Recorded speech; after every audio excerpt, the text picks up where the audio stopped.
Bah, l'expérience la plus marquante, c'est qu'après une des initiations de l'Ananda Yoga, j'ai eu une extinction de voix, mais vraiment quasi totale.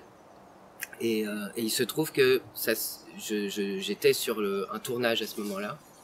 Donc c'était pas évident parce que bah, forcément ça inquiétait un peu tout le monde sur le tournage. Euh, j'ai joué une séquence et la réalisatrice venait me voir et me dit écoute là j'ai un vrai problème parce que j'ai pas toutes les syllabes, j'en ai qu'une sur deux. Donc voilà, donc c'était une situation un petit peu stressante pour un acteur parce que la voix c'est quand même capital.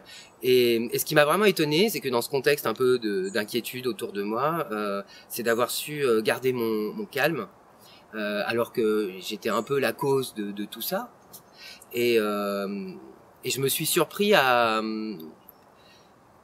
gérer ma peur, à ne pas avoir peur, et à regarder la situation et à essayer d'en tirer le meilleur parti possible.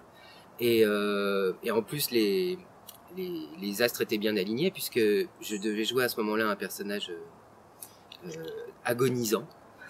Et donc finalement, je me suis rendu compte que cette voix qui s'éteignait, ben, elle était finalement en harmonie avec ce que je devais jouer à ce moment-là et que ça pouvait même être une aide.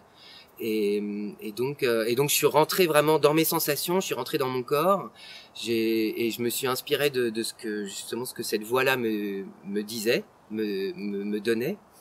Et, euh, et j'ai aussi beaucoup travaillé sur le souffle, sur le souffle de la personne malade. Et, euh, et vraiment ce travail-là, qui était comme une sorte de travail un peu méditatif, fait que je me suis amusé comme un petit fou, vraiment pendant 3 jours. C'était, j'avais une vraie joie de faire mon métier et d'être complètement immergé à l'intérieur de mon métier, donc vraiment dans un état de présence. Et ça, je dis parce que c'est très important. Pour moi, ça fait vraiment la différence. Euh,